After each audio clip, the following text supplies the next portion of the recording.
Niyanig nag-magnitude 5.3 o 5.3 na lindol ang Talacogon sa lalawigan ng Agusan del Sur kahapon po yan batay sa datos ng Philippine Institute of Volcanology and Seismology.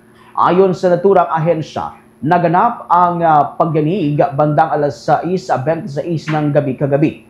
Batay sa datos, sinasabing tectonic ho itong pinagmulan ng naturang pagyanig ng lupa, habang natukoy naman itong episentro nito sa layong 10 kilometro sa may northeast ng Talacogon.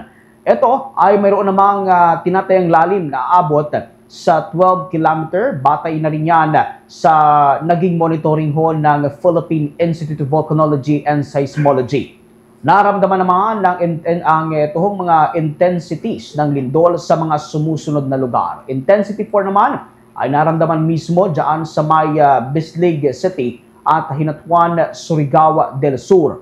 Habang naramdaman rin ang intensity 3 dyan ho sa Gingoog City at Medina Magsaysay at Hasaan, Misamis Oriental. Maging dyan sa may Nabunturan, Mabini, Moncayo at Laak dyan sa Davao de Oro at maging sa Barobo, Surigao del Sur.